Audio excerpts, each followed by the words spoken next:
Hello students, good morning to all. कैसे हो? अब हम लोग आज पार्ट 1 का प्रश्नावली करेंगे।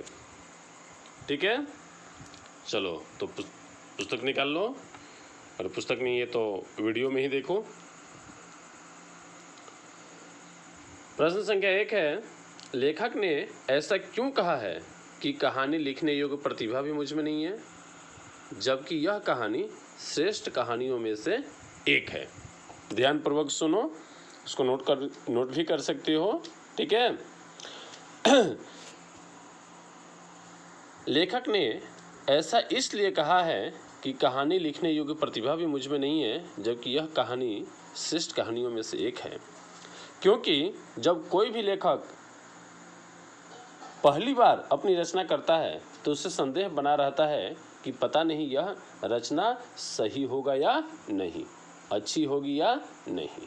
ठीक है। चूँकि लेखक के पास समय का अभाव रहता था, वे संपादन के कार्य में व्यस्त रहते थे, इसलिए उन्हें स्वलेखन का समय नहीं मिल पाता था। स्वलेखन का मतलब हुआ अपना लेख। ठीक है। लेखक ने स्वयं कहा भी है, हालांकि ये बात मैंने पाठ में भी बताया था, उन्होंने कहा भी है, मैं कहानी लेखक नहीं हूँ, कहानी लिखने योग्य प्रतिभा भी मुझ में नहीं है। कहानी लेखक को स्वभावतः कला मर्मज्ञ होना चाहिए, और मैं साधारण कलाविद भी नहीं हूँ, किंतु कुशल कहानी लेखकों का प्लॉट पा गया हूँ। इन पंक्तियों से लेखक साफ बताना चाहता है कि अगर कथानक उपयुक्त हो तो कहानी अच्छी हो ही जाती है। समझ में आ गया ना? ठीक है, तो इसको आप लोग वीडियो रोक करके इसको नोट भी कर सकते हैं। प्रश्न संख्या 2 है, लेखक ने भगजोगनी नाम ही क्यों रखा? बिल्कुल ही आसान है। भगजोगनी नाम क्यों रखा? मैं पाठवाचन के समय बताया था, प्रश्न भी किया था कि भगजोगनी नाम क्यों रखा गया। भगजोगनी का मतलब क्या होता है? भगजोगनी का अर्थ होता है जुगनू।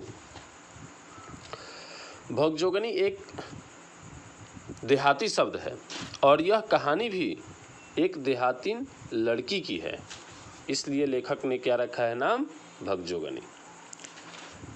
साथ ही साथ जिस प्रकार से जुगनू टिमटिमाते नजर आते हैं, ठीक उसी तरह से वो भगजोगनी अर्थात मुंशी जी की लड़की थी तो बहुत सुंदर, लेकिन मुंशी जी के परिवार में एकमात्र जीती जागती संतान थी, वो भी जुगनू की तरह टिमटिमा रही थी। प्रश्न संख्या 3 है, मुंशी जी के बड़े भाई क्या थे? बहुत ही आसान है, सोचो तुम लोग क्या हो सकता है इसका आंसर। सोच लिया होगा।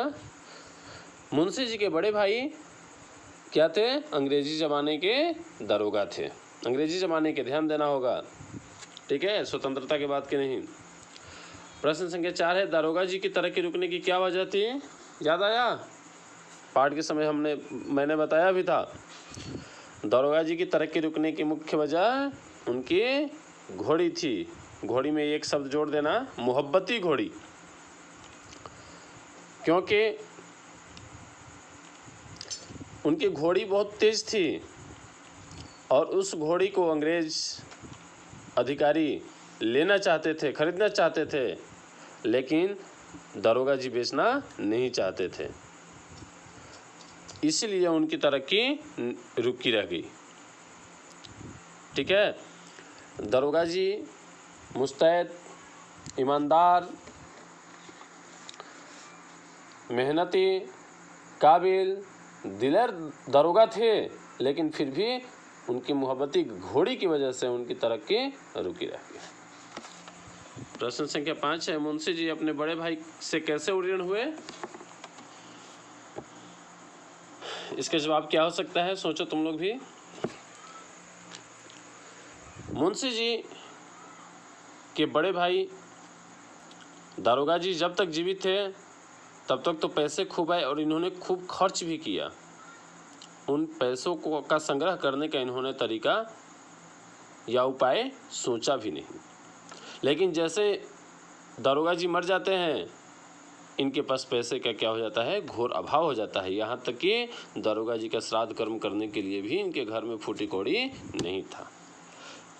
तब इन्होंने दारोगा जी की उस मुहब्बती घोड़ी को ही बेच करके और धूमधाम से श्राद्ध कर्म किया, पंडित लोगों को भी भोज दिया।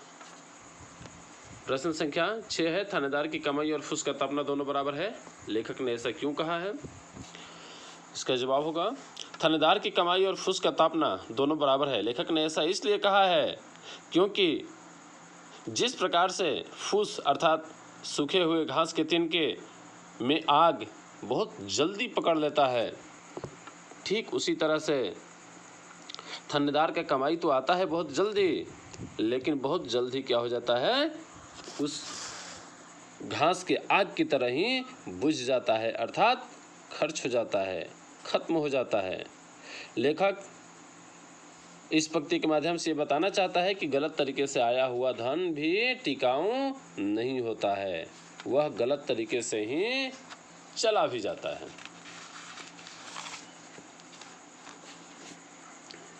प्रश्न संख्या 7, मेरी लेखनी में इतना जोर नहीं, लेखक ऐसा क्यों कहता है? मेरी लेखनी में इतना जोर नहीं, लेखक ऐसा इसलिए कहता है क्योंकि भगजोगनी की अपूर्व सुंदरता और उसकी दर्दनाक गरीबी देखकर लेखक विचलित हो जाता है, उसका कलेजा कांप जाता है। वह गरीबी के इस भयावह चित्र को इस प्रकार अंकित करना चाहता है कि पाठक के मानव पटल को झकझोर सके। लेखक उसकी गरीबी को अपनी भड़कीली भाषा में लिखना नहीं चाहता, क्योंकि भाषा में गरीबी को ठीक ठीक चित्रित करने की शक्ति नहीं होती। हम लोग पाठ में भी पढ़े थे, आप लोग खोजिएगा उसको। भले ही वह राजमहलों के ऐश्वर्य लीला और अपने विशाल वैभव के वर्णन करने में समर्थ हो। प्रश्न संख्या 8 है, भगजोगनी के सौंदर्य क्यों नहीं खिल सका? सही उत्तर होगा भगजोगनी का सौंदर्य इसलिए नहीं खिल सका क्योंकि जब तक दारोगा जी थे तब तक तो उनके अर्थात मुंशी जी के घर में भगजोगनी पैदा हुई नहीं। उनकी संतानें पैदा हुई, लेकिन वे सारे के सारे लड़के और वो भी सुबह के चिराग हो गए, अर्थात मर मिट गए। लेखक का जन्म तब होता है जब मुंशी जी के घर में आमदनी का स्रोत नहीं था, और वो भी इसके जन्म लेने के कुछ ही दिनों के बाद इसकी माँ का भी देहांत हो जाता है, जिससे इसे दूध भी नहीं मिल पाता है। और साथ ही साथ मुंशी जी की गरीबी भी पीछा नहीं छोड़ती। यह दाने दाने के लिए मुहताज हो गई थी। एक बीता का कपड़ा भी इसके तन पर नहीं थे, ठीक है, किसी तरह से लाज को ये ढक कर रखी थी। सर में लगाने के लिए तेल नहीं था, ठीक है, इत्यादि।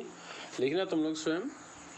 अगला प्रश्न है, थी तो वो सुंदर, इसमें डालना होगा कि थी तो वो सुंदर लेकिन गरीबी के कारण उसका सौंदर्य नहीं खिल सका। प्रश्न संख्या 8, मुंशी जी गल फांसी लगाकर क्यों मरना चाहते थे? मुंशी जी गल फांसी लगाकर इसलिए मरना चाहते थे क्योंकि वे अमीरी में अभी तक जिए थे, लेकिन जैसे ही दारोगा जी मर जाते हैं वे अचानक गरीबी के गर्त में गिर जाते हैं। ये वैसे व्यक्ति थे जो 14 चपातियाँ और बटेर चट कर जाते थे, लेकिन आज की ऐसी स्थिति थी इनकी कि ये चंद चने चबाकर दिन गुजारते थे। इनकी एकमात्र पुत्री बची थी, वो पूरे दिन भीख मांग कर आती। जब उसे कुछ नहीं मिलता वह रात में सोते समय कहती, बाबूजी बहुत ही भूख लगी है। मुंशी जी अपनी इस दुर्दशा की कहानी लेखक को सुनाते हैं और सुनाते हुए ही कहते हैं कि भाई साहब, सच कहता हूँ, जब बेटी कहती है रात को कि बाबूजी भूख लगी है और घर में अनाज का दाना नहीं रहता है, तो इच्छा करता है कि गल फांसी लगाकर मर जाऊं। अर्थात मुंशी जी अपनी दयनीय दशा के कारण गल फांसी लगाकर मरना चाहते हैं। प्रश्न संख्या 10, भगजोगनी का दूसरा वर्तमान नवयुवक पति उसका ही सौतेला बेटा है। यह घटना समाज की किस बुराई की ओर संकेत करती है और क्यों? सही उत्तर होगा कि यह अर्थात लेखक ने, कहानीकार ने समाज में नारी का स्थान निर्धारित करने के क्रम में तिलक दहेज की निर्मम प्रथा तथा वृद्ध विवाह की विसंगतियों की ओर संकेत किया है, क्योंकि तिलक दहेज की क्रूरता के कारण भगजोगनी जैसी अपूर्व सुंदरी एक वृद्ध के गले में बांध दी जाती है, जो तरुणाई की सीढ़ी पर पैर रखते रखते विधवा हो जाती है और अपने सौतेले बेटे की पत्नी बनने को विवश हो जाती है। यह दोषपूर्ण सामाजिक व्यवस्था ही नारी को नरक में पैर रखने के लिए प्रेरित करती है। नारी भी समाज का ही एक अंग है, उससे भी सम्मान और असम्मान की परख होती है तथा स्वतंत्र एवं सुखपूर्वक जीवन व्यतीत करने की इच्छा होती है, परंतु पुरुष वर्ग उसे स्वतंत्रता की बेड़ी में जकड़कर नारकीय जीवन व्यतीत करने के लिए क्या करता है? विवश कर देता है। प्रश्न संख्या 11 है, इस कहानी का सारांश अपने शब्दों में लिखें। इसके लिए तुम लोग क्या करना, 2 अनुच्छेद बनाना। पहला अनुच्छेद ये लिखना, कहानी का नाम अर्थात शीर्षक का नाम, लेखक का नाम और इस कहानी के माध्यम से उन्होंने समाज में क्या बताने का प्रयास किया है। उसके बाद कहानी को संक्षेप में बिल्कुल छोटा सा करके, ठीक है, लिखना, ठीक है। प्रश्न संख्या 12, आशय स्पष्ट करें। जो जीव एक दिन बटेरों का शोरबा सुड़कती थी वह अब सराह सराह कर मटर का सत्तू सरपोटने लगी। चुपड़ी चबातियाँ चबाने वाले दांत अब चंद चने चबाकर दिन गुजारने लगे। आशय स्पष्ट करें। आशय स्पष्ट करना मैं पहले बता चुका हूँ कि पहले अनुच्छेद में आपको लिखना होगा लेखक का नाम, पाठ का नाम और इस के द्वारा उन्होंने क्या बताने का प्रयास किया है। तो आप लोग लिखिएगा कि यह कहानी शिवपूजन सहाय द्वारा रचित कहानी के प्लॉट नामक शीर्षक से लिया गया है। इस कहानी के द्वारा शिवपूजन सहाय जी ने दारोगा जी के मरने के बाद मुंशी जी की आर्थिक दशा का मार्मिक वर्णन किया है। मार्मिक का मतलब होता है रहस्यमयी, ठीक है, रहस्य। मर्म का मतलब रहस्य होता है। कहानीकार का कहना है कि जब तक दारोगा जी जीवित थे तब तक तो उनकी कमाई खूब चलती थी। मुंशी जी भी खर्च करने में, मौज मस्ती करने में पीछे नहीं रहते थे। घी में चुपड़ी हुई चपातियाँ खाते थे, बटेरों के शोरबा का स्वाद लेते थे, भविष्य के लिए एक भी पैसा बचा कर नहीं रखे, यहाँ आगे आने वाले समय में के लिए भी कुछ पैसे संग्रहित कर लें। दारोगा जी जैसे ही मरते हैं इनकी स्थिति भयावह हो जाती है, दयनीय हो जाती है। इनकी चूल्हा चक्की ठंडी हो जाती है, 2-2 दिन 3-3 दिन तक, 3-3 शाम तक इनका खाना नहीं बन पाता है घर पर। लड़की भिक्षाटन करने के लिए, भीख मांगने के लिए मजबूर हो जाती है, ठीक है। तो ये अंत में एक एक दाने के लिए मुहताज हो जाते हैं। जिस मुंह से ये बटेरों का शोरबा सुड़कते थे, बटेर पक्षी का नाम है, उसी मुंह से अब चंद चने चबाकर अपना दिन गुजारने लगे। प्रश्न संख्या 12 का ख है, सचमुच अमीरी की कब्र पर पनपी हुई गरीबी बड़ी ही जहरीली होती है। यह पंक्ति शिवपूजन सहाय द्वारा रचित कहानी का प्लॉट नामक शीर्षक से ली गई है। इस पंक्ति के माध्यम से कहानीकार ने अर्थात लेखक ने मुंशी जी की आर्थिक विपन्नता पर प्रकाश डाला है।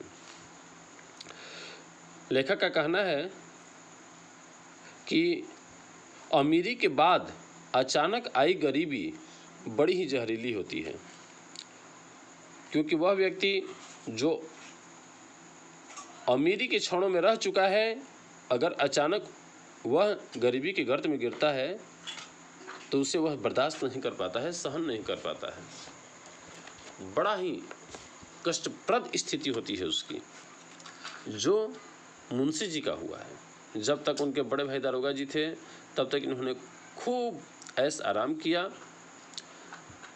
लेकिन जैसे ही इनके बड़े भाई दारोगा जी मर जाते हैं, इनकी स्थिति बद से बदतर हो जाती है। इनकी दोनों टांगें दरिद्रता के दलदल में फंस पड़ी और साथ ही साथ कोढ़ में खाज की तरह एक लड़की भी पैदा हो जाती है। मुंशी जी एक और गरीबी की मार से बेचारे परेशान थे, तो दूसरी ओर तिलक दहेज के ज़माने में लड़की की शादी के लिए भी बेचारे चिंतित थे। लेखक के कहने का मतलब यह है कि अमीरी में जीवन व्यतीत करने के बाद यदि गरीबी में जीना पड़ता है तो व्यक्ति का जीवन नारकीय हो जाता है। उसे यह गरीबी कांटों जैसा चुभती प्रतीत होती है। अब हम लोग चलते हैं पाठ के आसपास, तुम लोग स्वयं करना। भाषा की बात। भाषा की बात में है पहला, निम्नलिखित मुहावरों का वाक्य प्रयोग द्वारा अर्थ स्पष्ट करें। पहला है फूंक ताप डालना। फूंक ताप डालना नहीं, क्या है? बारूद की पुड़िया होना। बारूद की पुड़िया होना। बारूद की पुड़िया होना तुम लोग स्वयं बना सकते हो। बहुत तेज होना, क्या होगा इसका अर्थ है? बहुत तेज होना। जैसे सोहन को छोटा मत समझो, वह तो बारूद की पुड़िया है। इसके बाद है नींबुआ नून चटाना। नींबुआ नून चटाना।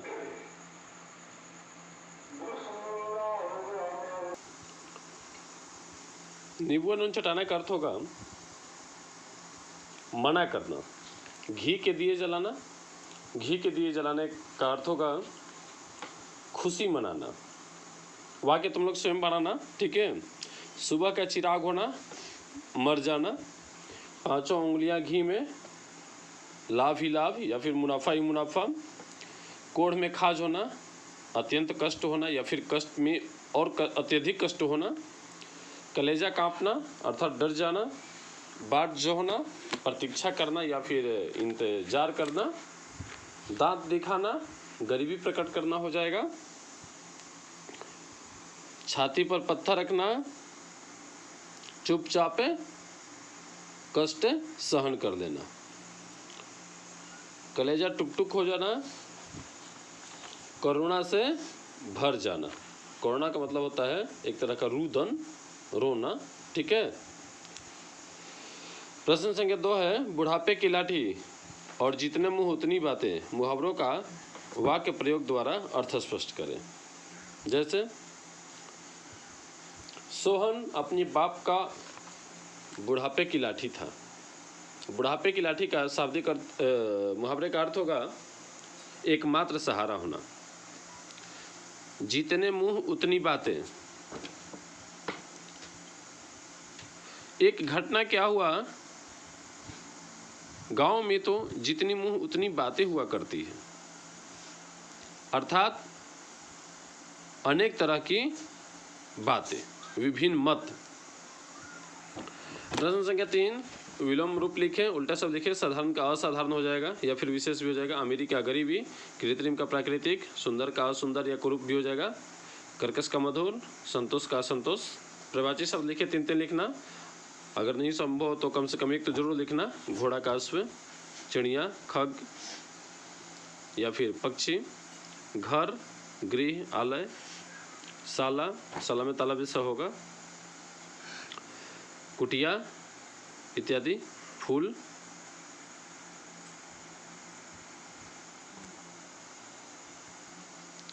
कुसुम या फिर पुष्प भी हो जाएगा। तीर, बाण या फिर सर हो जाएगा। भाषा और इमारत शब्दों के वचन बदलें। भाषा का भाषाएं या फिर भाषाओं भी हो जाएगा। इमारत का इमारतें या फिर इमारतें होगा, ठीक है? सब निधि तो हम लोग पाठ पढ़ने से पहले ही पढ़ चुके थे, वैसे एक बार फिर से तुम लोग इसको देख लेना, याद कर लेना, ठीक है? ठीक है, तो आज का क्लास यहीं समाप्त किया जाता है। फिर अगले दिन हम लोग मिलेंगे। ओके।